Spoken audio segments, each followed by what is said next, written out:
Coming up next on HBC TV 25, Spirit of the Heartland with Joyce Woodworth. Brought to you by Winona Health, a friend for life, and by Merchants National Bank, with real local ties. Winona Health, your community healthcare provider. Taking care of your family. Our highly trained professionals offer exceptional healthcare services close to home. We're going to take some pictures of your knee today. From diagnostic services to inpatient and outpatient hospital care. Hi, I'm Dr. Brokemmer. What are we going to senior housing and home care. Winona Health, a friend for life. What is banking all about? It's about him, her, them. It's about managing today's challenges and planning for tomorrow's opportunities. It's having someone there when you need them, a trusted resource, a partner, a bank that knows you, not as a number or an account, but as a friend. Far from ordinary, right at home. That's Merchants Bank.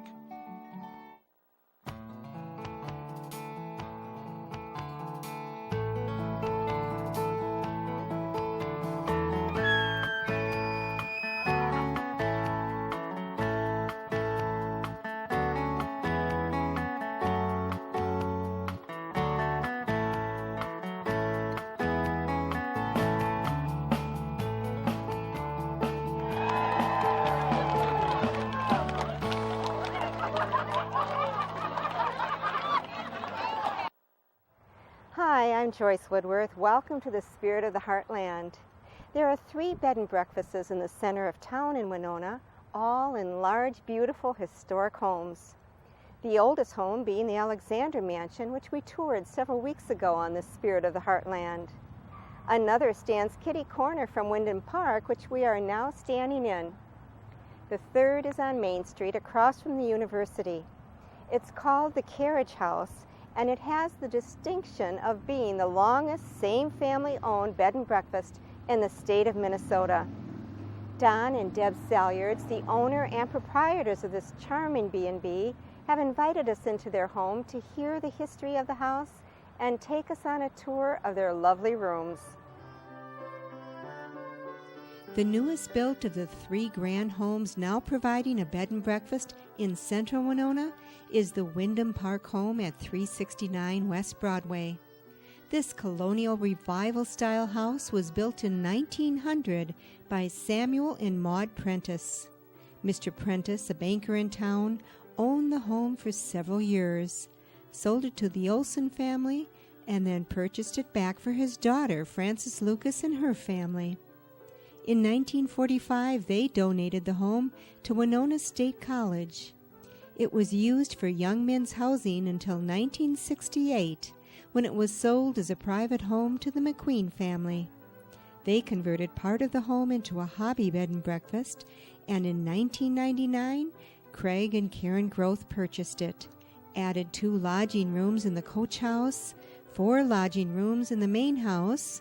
They served a 5-course breakfast and created the Wyndham Park B&B. The bed and breakfast we tour today stands at 420 Main Street.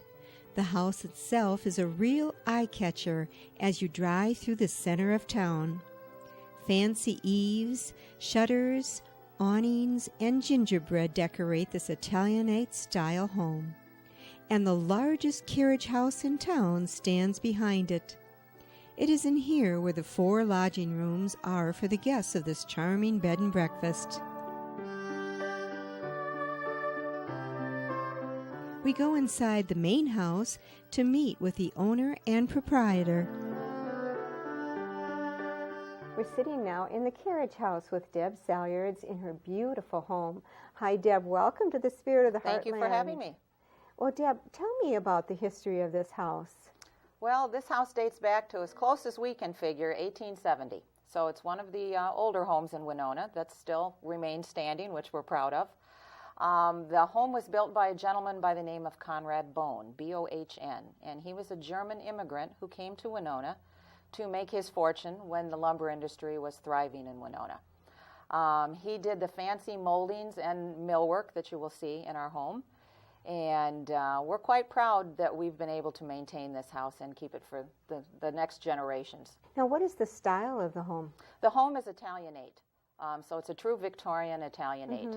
If you were on the outside and you were looking above the windows, you would see the cornices and, you know, the fancy little brickety-brack, as I call it, that they used to be very popular in the Victorian era. It is so beautiful on the outside. Thank you.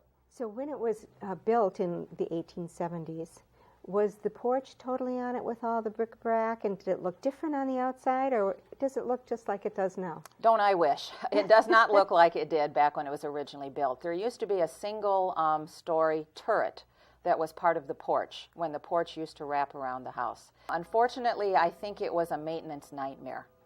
We all know the temperature extremes that we get here in Winona with the heat and the cold, and it does havoc with the wood and the spindles. So as close as we can figure, about 1920, 1925, that part of the house was taken down. And what you see is what's left. I keep trying to bug my husband into putting it back on, but we're kind of at the age in our life where we're not sure how much more maintenance we would like. So that's why it's not on. Good point. Well, I see a few other touches in here, like a bit of American colonialism, like the pillars. Right, and the pillars we figure are probably about, maybe 15 years after the house was built. We all know how we like to look through magazines. You know, we as ladies still do that, and that's how we get our ideas for upgrading our kitchens and our bathrooms. And I think Mrs. Bone did the very same thing to her husband. She says, "Oh, look at these pillars. I'd really like to have these in my living room. Can you incorporate that into the stairway?" And we're pretty sure that's how they came about, because they're not the original style of the original house. Well, how long do you figure the Bones lived in the home? From looking at the deed, which you can learn a lot of history about a house in case anyone's trying to find history on their home, we figure probably till about the mid-1880s. And then the sill and sash industry was starting to die out in the Winona area. In fact, if people know where our home is located, where the diocese now is on this block is where his company used to be. And then they moved to St. Paul. Well, what happened to the home after after he sold it, probably 15 After years later? he sold it, a real estate entrepreneur by the name of Jake Sterneman purchased the home. And a lot of people remember the Sterneman Salover Realtor that used to be in town. That used to be a company.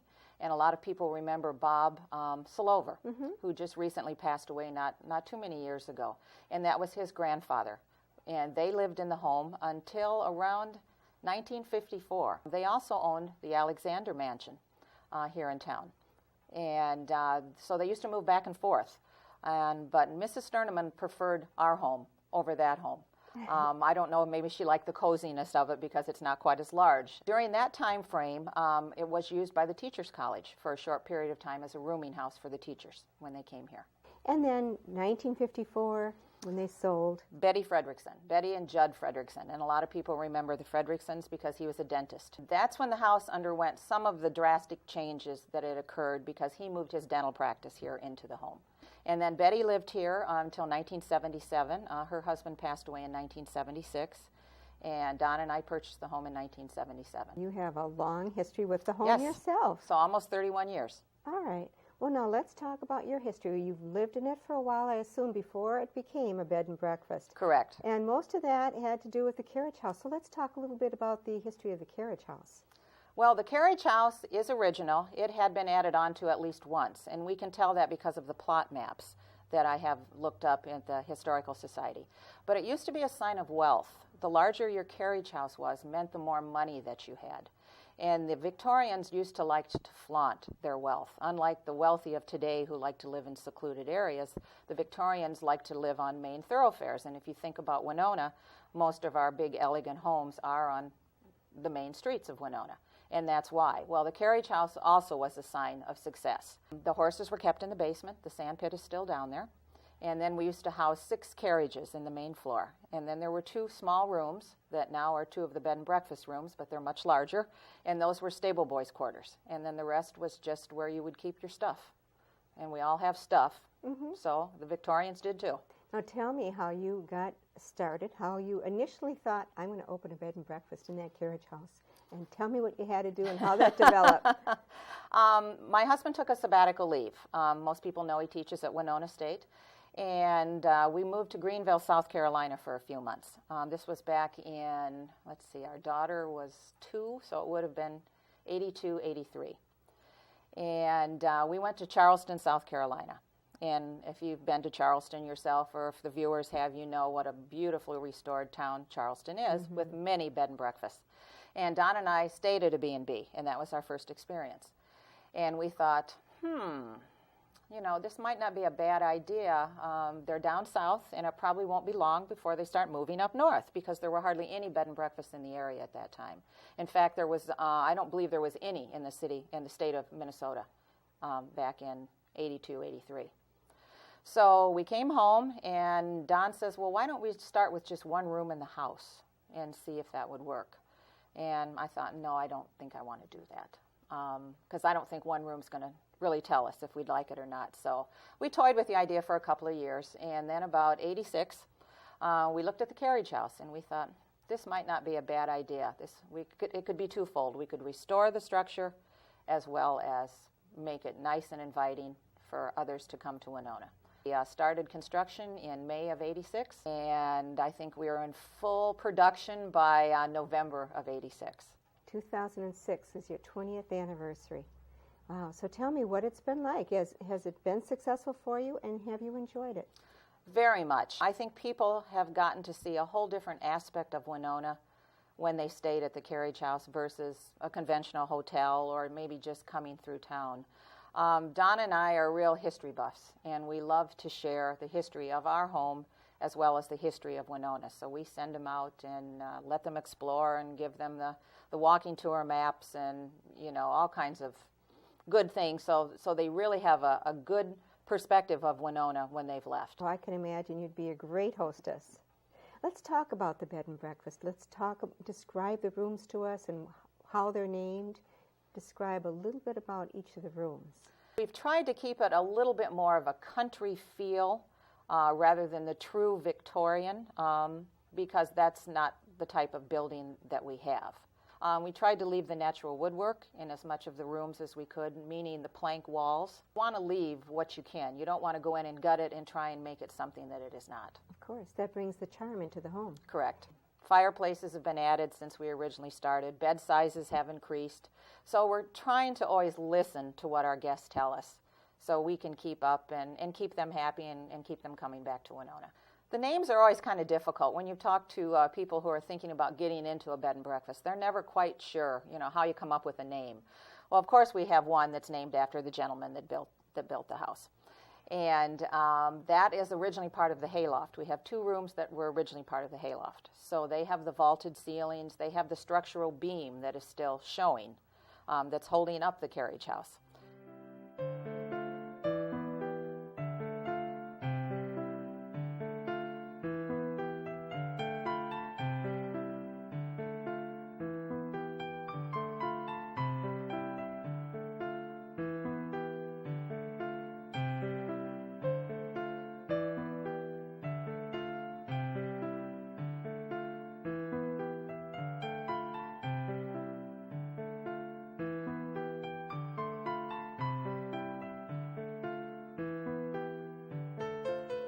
We have the village loft, which is the other loft room. And that one has a unique feature in that it has a slider all across one wall that dates back to when the house was built. In fact, it dates back to 1867, we were told. And that's where the hay used to get dumped into the alley. And we were able to use that and custom make a window behind it. Can the clients actually pull the slider across to close out the light from the window? Yes. Yes, awesome. They can. It's not hooked.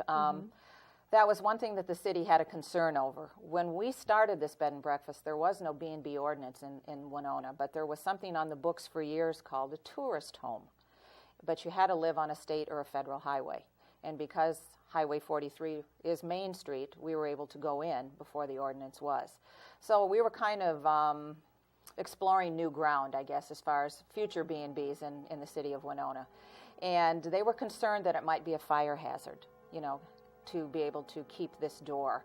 And I said that it's not latched. It wouldn't be any different than shutters in someone's home off a window. So they finally relented and let us put it back in. So, because it's a feature that people really do enjoy, and it really shows how you are truly in a carriage house. We did, through some prodding on the part of guests, drop in some jacuzzis, which I am not crazy about. To me, a jacuzzi doesn't necessarily belong in a bed and breakfast. But if you want to keep the 25 to 45-year-old crowd, you have to have them in the winter months.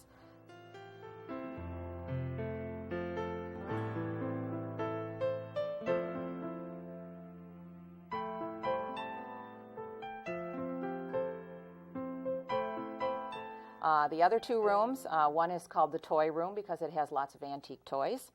And those are things that we have found. I wish I could tell you that they were left in the carriage house and we found them when we redid, but that's not the case. And then we have some unique pictures that, in fact, some of the things in that room the guests have given us. They've had such good times that they have given us teddy bears through the years. They have given us teddy bear pictures. So there's a lot of that type of thing. And I recently, just a year ago, designed a carriage house teddy bear that you will see on each of the beds. So people can take that as a memento of their stay in the carriage house.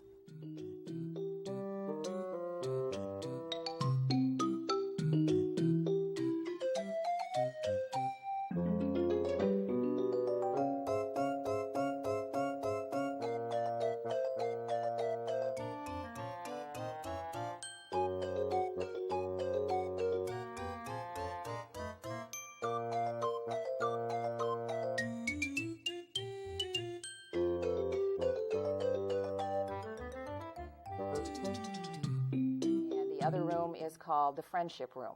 And I think we were running out of names, and so we were trying to think, this kind of sounds inviting, so that's how we came up with the friendship room. And that was the smallest of the two stable boys' rooms, which meant there were gentlemen that lived there, and that room had no heater, as where the toy room did have a heater. So there was people that lived out here, year-round. But now our friendship room is our largest room. That's our suite. And we can accommodate 3 people instead of 2 like we can in the other rooms.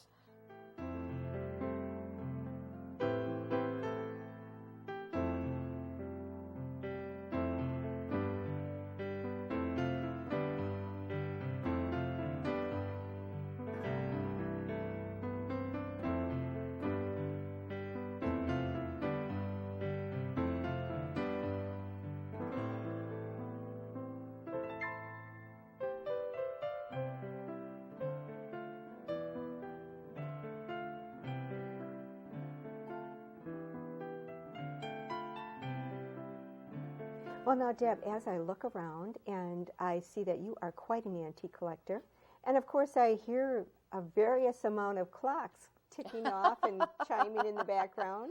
Let's talk about some of your antiques, because you obviously are a collector. What do you like to collect the most? I like Victorian walnut. The type of wood that I like is walnut. I like the darker wood, and I still like the Victorian feel of a home. People kid us that the room that we are sitting in, this is called the museum room, because this is where the bulk of the older antiques are. We do have antiques in the carriage house, but I try to watch what I put out there because of the wear and tear, and I don't want people to feel bad if something would get stained or ripped or broken or so, So I tend to keep that stuff here in the home. But unfortunately for the antique dealers, we don't need much anymore. You get to the point in your life where you're pretty well set. But I'm always kind of looking for that special piece, that may fit. And the clocks that you mentioned, we do have many antique clocks that probably date back anywhere from 1850 to about 1870. And that's due to my husband. When our anniversary is very close to Christmas, and so sometimes he has a difficult time figuring out what to get, and he knows that a clock will always be a hit with me. So that's how many clocks have come about. Well, you mentioned black walnut being your favorite. It looks like we're sitting in a black walnut chair, and these chairs actually are the female and the Correct, male. Which used to be very, very popular because the woman had the petticoats. Yeah. And so she couldn't have the arms like you have because the dress would get wrinkled. So that's why they had these type of chairs. Well, tell me about your favorite black walnut piece. My favorite black walnut piece is in the dining room. That was a piece that we just acquired a year ago. And I had been looking for an antique hutch for many, many years, and they're extremely difficult to find. Well, there's a dealer in, I think it was Altura, that has many beautiful walnut pieces, and we went there, and I fell in love with this piece, and my husband commented on how we spent more on it than we did our first new car back in 1971. But, and it's a great way to be able to display, you know, the dishes and the things that we have collected through the years.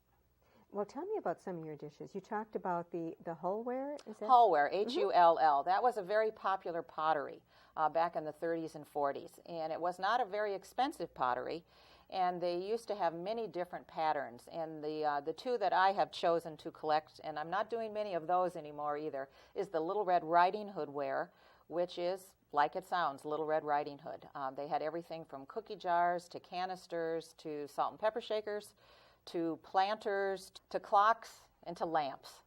And you can still find it. Probably the best place to find it is on eBay. Not that I want to plug eBay, but that is where a lot of collectors go, because you can find it at auctions, but it's very limited. And it's a lot of fun to collect, and not a lot of it still is around because it was not an expensive pottery, and it was used. So the cookie jars were used, so they got chipped and broken, and, you know, her head fell off. But I think that's something, if I'm fortunate enough to have grandchildren someday, that will probably have to get moved, so I don't have to worry about it. And then the other piece that I collect is called magnolia ware, and those will be the big vases that you'll see throughout the living room and throughout the house. And that was just a pattern. There's many different patterns. So it kind of gives me something to look for when I go to flea markets and auctions and antique shows. Sure, that's always fun. Right. And what about your dolls? It looks like you have a propensity to collect dolls as well. I did. I don't do that anymore either, because after a while I think you can kind of overdo. And I think I was getting to that stage, so I just try to keep a few of my favorite pieces. My favorite doll is a German doll that dates back to about 1855. So that one I'm pretty proud of. And the other dolls, some of them are original, some are reproductions. The one on the fireplace is a Vogue Jenny doll that was mine from the early 50s. And I do change her clothing and do that type of thing. So it's kind of unique that I was able to keep that doll. Well, and I also noticed you have a propensity to collect buggies along with the dolls. The buggies are really cute. One of the buggies was my first experience at buying an antique. And it was not in very good shape. I went to a garage sale, and my husband said, "What are you going to do with this?" And I think that was the first antique that I ever bought. And we were kind of off and running from that. Don and I both really enjoy antiques, so that's one thing that we can do together. And because, you know, lots of times you have different interests, and we all know that we do different things, and so it's really kind of neat that we still have things that we can do together and enjoy. And now about your pictures. I see some beautiful pictures. Are they relatives, or the frames themselves are gorgeous? So tell me what's inside the pictures and the frames as well. Well, throughout the house and throughout the Carriage house, I wish I could tell you they were relatives, because guests really want to know who they are. And you're tempted to make up stories, but I don't want to do that. But we call these instant relatives. Through the years, I've gone through antique shows and auctions. You can find a lot at auctions. And unfortunately, descendants don't know who these people are anymore. We have not kept good records. They haven't been left on the back of photos. So, you know, several generations later, they don't know who this woman in this wedding gown is. So pretty soon they're on the market, and I snap them up, and they become my instant relatives. And you're right, the frames are probably worth more than the pictures are, because most of them are original antique frames. Now, Deb, I know that your guests always stay in the Carriage house in the 4 lovely, lovely rooms that you have back there.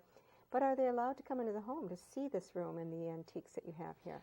If time permits. Lots of times guests are in a hurry, but lots of times they will ask.